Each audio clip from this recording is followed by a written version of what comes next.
I'm John Seacott, Executive Editor of the Brewer Magazine. Welcome to another edition of the Brewer Magazine podcast. Hey, make sure that you're following and subscribing both on YouTube or Spotify, wherever you're getting your podcasts. And of course, you can always find our updates on business resources of all kinds at brewermag.com. Well, we're diving in to the very essential topic today of water management in brewing.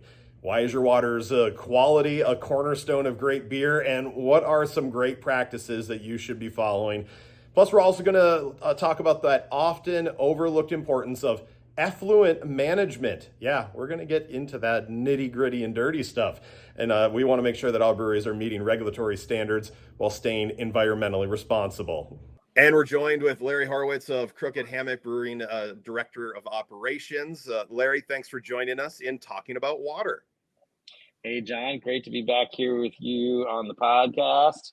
Are we calling it a podcast or is it a vlogcast? I can't keep up with the language these days. Right? I'm calling it video podcast, but yeah, vlog. It was funny because I started vlogging I on MySpace in 2006 and 7.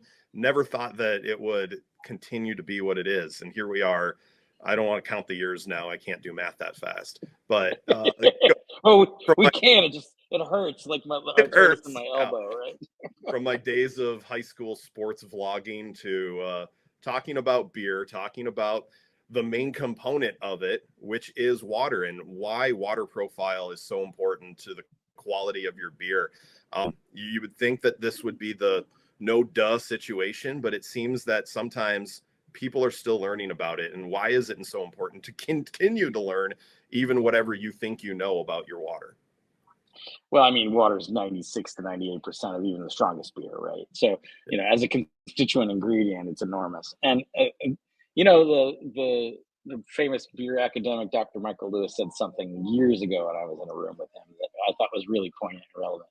He's like, water's really just about your only local ingredient. Right? We're a group of people who I think cares about the planet and sustainability and trying to be responsible about using local product when we can. Not all of us, but a lot of us. And the water that we use comes from nearby, which is pretty awesome. But yeah, I mean, the makeup of the water is relevant. I think we all kind of have an understanding that water is not just H2O, right? Because most of the water that we drink or consume in America comes out of some sort of storage spot, whether that's a limestone aquifer in the upper Midwest, near where you guys live, or whether it's coming out of surface rivers and streams or reservoirs. It's coming in contact with the earth, usually in some form or another. And water, of course, is nature's magic solvent that's dissolving whatever it's touching and bringing it along with it. We're also fortunate that in America, the water's regulated.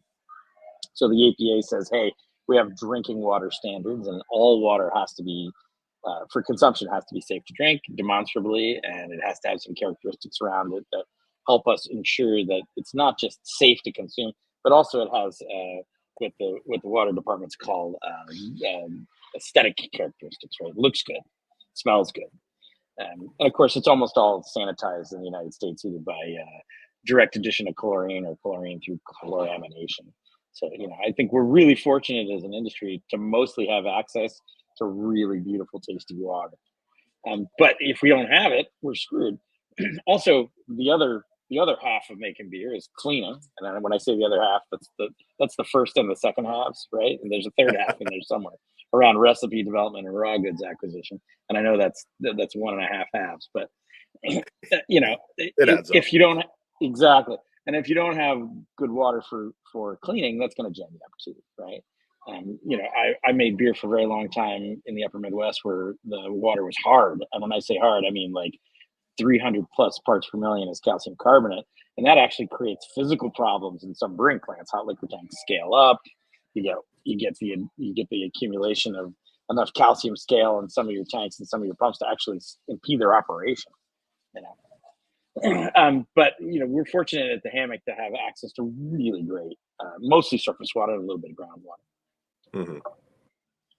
Well, when it comes to what you guys are doing, and what everyone should be doing, are there have to do tests when you're taking water coming in from your source and kind of what is the SOP for you guys when it comes to testing water, making sure you're within the parameters that are continuous, and how are you working with your city or your county to be able to find that standard and continue it so that you are making consistent beer at the same time?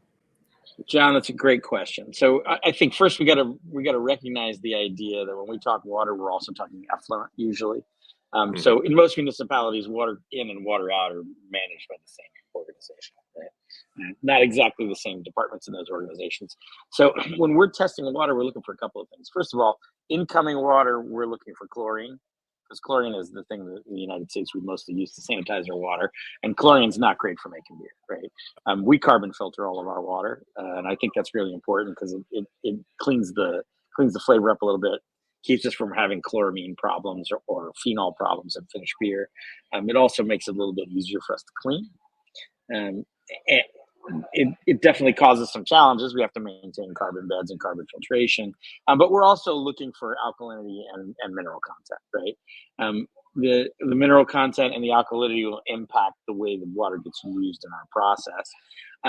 But I'm not a huge proponent of making enormous changes to the water we bring in, based on the idea that I talked about early on, that it is a local ingredient. Yeah. Now, obviously, we make the same beers in a few different places. So for some of our brands, we need to make adjustments. We need to add some mineral or take some mineral away. Taking mineral away is very difficult. We do not reverse osmosis filter beer. But sometimes we will heat and rest water to pull out calcium and calcium carbonate specifically. But for the most part, we're adding either a little bit of organic acidity, either lactic, food grade lactic, or food grade phosphoric acid, or we're adding a little bit of mineral, mostly that contains calcium. And when we add mineral, it's usually one of two minerals, right? Calcium sulfate or gypsum, which tends to increase flintiness and dryness, and calcium chloride, which tends to do almost the opposite. It increases the perception of fullness and sweetness, depending on the use levels, right? And of course, what we're trying to get there is calcium. Calcium is an enzyme cofactor for production. Calcium pretty much makes everything in making beer better, easier, more efficient. But you can't get calcium alone. It's got to come into our process as a salt. So it always carries with it some other mineral or some other element. And the second half of that salt really impacts the flavor. So we're thoughtful and careful about how we use that. But we routinely monitor the alkalinity and the mineral content of the incoming water and just make adjustments to try to normalize that so that we can hit the right pHs in the mash, especially a little bit in our kettle, but mostly so that we're flavor matching, right? We want to change the way the water tastes, not a lot, just enough to make sure that the New England IPA that I make in South Carolina tastes like the New England IPA that we make in Lewis, Delaware, and in Middletown, Delaware, and then hopefully soon in Raleigh, Durham, and in Charleston, where the water sources are similar but not identical. And so that's how kind of we approach it. First, we relatively routinely test for chlorine because that tells us when our carbon beds need attention. Water mineral, we don't do so often. We'll send that out once or twice a year. That's third-party analysis. I can titrate for alkalinity in-house. We don't need to do that much. We notice shifts in the water seasonally because we get shifts in the mash pH, right? Yep. I think we're all really fortunate that our malt suppliers, especially if we're using major market malt, they're good at what they do, and the malt is so well made and enzymatically powerful.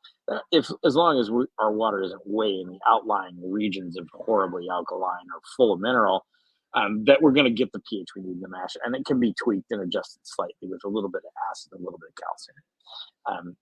For our cleaning water, we're less worried about that. I mean, I like the chlorine removed for reasons that we already discussed, but behind that, as long as the mineral is not too high, we're in good shape. We would use softened water to clean the brewery, but we don't.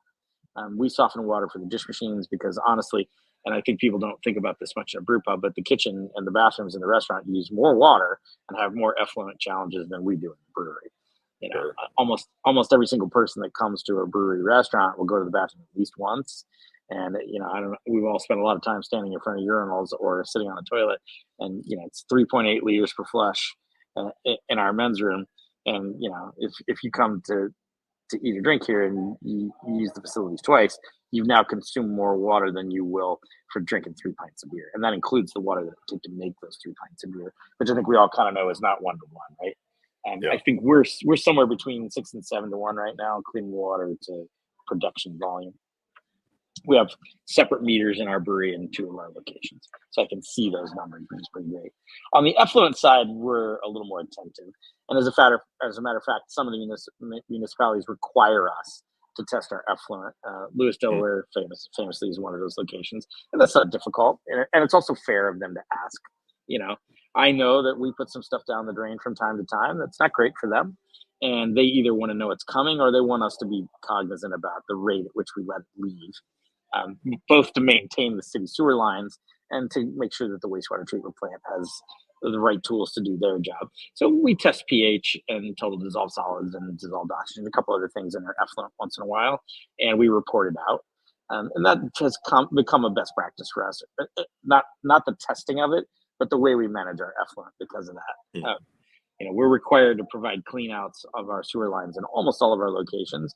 And from time to time, the government actually comes and does full-time monitoring.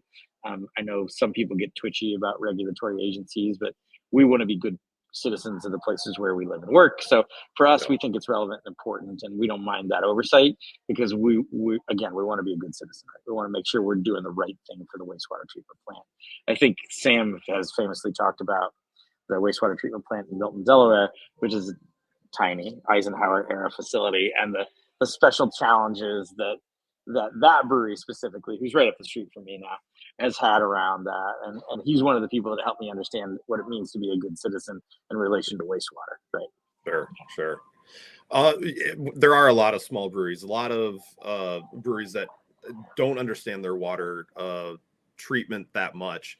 What are some of those monitoring things that maybe, I'm sure once they're open and stuff, they get to see it and learn, but are there things, if someone's in the process of opening a brewery right now, watching this, what do they have to look forward to?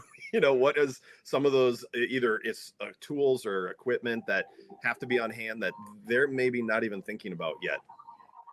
Well, I think everybody has an idea what the basic tools are for brewing. But commercial water presents just a couple of unique challenges. First, I would say you got to have a pH meter, a good one that is very accurate to the tenths and like plus or minus 3 thousandths. You need to understand how it works, keep calibrated, and track your pH, right? I think that one of the biggest things that making beer over and over again, and especially in a pub or taproom environment, gives us the benefit of is we get to see that mash pH. I'm going to pick on the mash pH. We get to see that mash pH number repeatedly, right? And if you have a good pH meter, and record keeping is another great quality tool, right? If you're keeping good records and you're looking at those records, you're going to notice if there's a shift, right? Now that shift might be raw good malt, raw good hops, but it could also be raw good water. And I know that I ran a brewery for a long time where the water changed intentionally twice a year, in the spring and the fall, right? And we could see that in our mash pH. It would shift, and we would then change the water mineral makeup slightly, right? We would decrease our water mineral additions and increase our acid additions. Another thing is to use the ASBC, the American Society of Brewing Chemists, titration recommendations for beer, for beer acidity and for water, right? You want to know what the alkalinity and the hardness of your water is, and if you don't feel like doing that work yourself, which I totally understand, send it out, right? Send the water out and do it routinely. It's not expensive. Even the high-end commercial establishments aren't going to charge more than $100 for a good water analysis, and I just think it's prudent to do that. Also, talk to your water regulator, right? It's funny.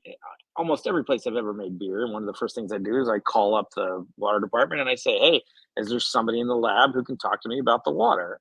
And they're either super excited because nobody calls the water department ever, or they're super skeptical because they're worried I'm a reporter and I'm trying to blow them up, right? But once you get across the line of, hey, I care about water, what you do is cool. As a matter of fact, I would love to come tour the plant. Then the conversation changes, right? And they'll be like, hey, I had a water regulator in a location that I won't talk about right now, who was so good. They're like, would it be okay if we called you when we make major changes? And I'm like, yes, it's totally okay. You don't have any obligation to do that, but I would love to know about that, right?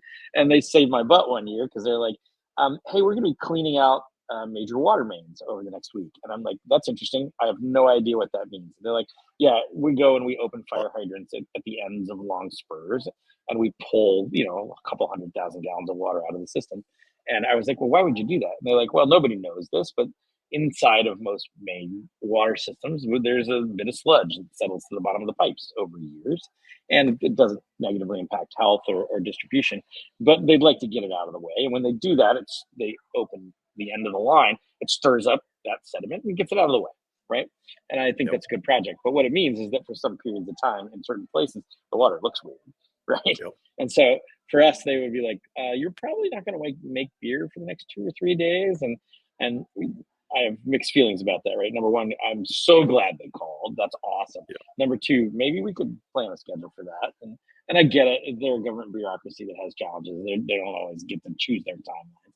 But I think that's something that I would recommend is make friends with your local water department, especially the quality control technicians in their laboratory, right? By the way, people who work in water seem to like beer as much as everybody else. So if you're showing up for a visit, bring some adult beverages along for testing. Right? Absolutely. It's funny that you brought that up. I actually just, there's a great Discord channel with brewery people on it, and they just talked about this happened to them last week, where they came in, they had, filled the HLT, and they looked in it, and they're like, "What is that?" And they finally found out, the fire hydrants have been cleaned out like that, and the sludge had shown up, and they're like, now we're cleaning our tanks again and having to wait a few days to start over. So that's a great tip to if you know ahead of time, even if you can get a slight that even, yes, it is annoying to have to not brew for a few days, but it's better than having to re-clean your tanks after you're already filled up. So in relation to that, I have 2 more best practice suggestions. Number one, I almost always, if we can pull it off, we'll put a separate water meter in for the main going to the brewery. Municipalities will occasionally let you deduct liquid that goes into making product from your sewer bill. Not always, but you're going to be in a better position if you know how much water is going through the brewery. It also will help you make sure that your carbon beds are getting redone at the right time, because you'll have a gallon count, right? I think maybe people don't know this, but carbon has to be replaced in carbon filters on some sort of regular interval, and it's mostly related to how much water went through. And I also tell people that's a great opportunity wherever your water meter or your backflow preventer is for the brewery, to put in a clear spun, like 5-micron polypropylene filter house with a filter in it, because you can see the water coming into the brewery. I personally like that filter after the carbon bed, because if the carbon bed has blow by, you'll see it accumulate on the cartridge as well, right? This is, these housings are not expensive. They're hundreds, not thousands of dollars. And if you put a couple of them in parallel in your water line, they also shouldn't slow down your flow or your run rate, but will give you a good look at the water coming into your process, right? You can see if the water's all of a sudden sludgy, muddy, and brown. You're going to literally see it. And I like to put those filters somewhere where people walk by every day.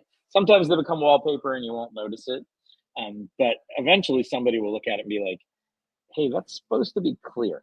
and it's not. But that's I tell everybody who I train to make beer, if something's different, pay attention, right? This is different. If the noise changes or the color changes or the clarity changes, something's going on. It may not be important, but in this case, it could be really important. And there's a $300 add to your brewery construction project that could potentially save you sewering thousands and thousands of dollars worth of beer. Right? Because I'm sure the brewery that you speak of that ran into that sludge is like, not only do we have to re-clean our tanks, but did we use any of that water to make anything? Yeah. And what are the implications of that? And that can lead to some really difficult conversations inside and outside of your organization, right? Where you're like, "Hey, I know we have distributor obligations, but unfortunately, we've got to ditch some beer that we would have otherwise sold to you because, well, it's just not meeting our specifications." At least I hope people have the courage. I hope people have the courage to do that. Absolutely. Well, I want to finish up with one last question, and this one is just about in the brewing and water chemistry pieces. That in your years, and we're not going to count the years again. We don't want to make. You've been around. You've done this for a while. What are the most common mistakes in water profile chemistry that you have learned that is, or maybe it's just changed over the years because of how beer has been made? Like, what are some of those things you're like, man, why did I do that before? It's the same problem as always. There's people who don't take the time to do the math and are just like, well, if I'm making pale ale at some gypsum is required. So how many glugs or scoops am I going to use? I don't know. Look, there's a guy named Palmer out there who I think all of your listeners will be familiar with, and he's Heard written of a series a little bit. Good guy, smart as a whip. He's written a couple of great books, including one about water. I say buy it, put it on your shelf. Also look for the water calculators online and do send your water out. And once you know what the numbers are or what the average analysis looks like, take the time to do the math, right? It's not terribly complicated to do it.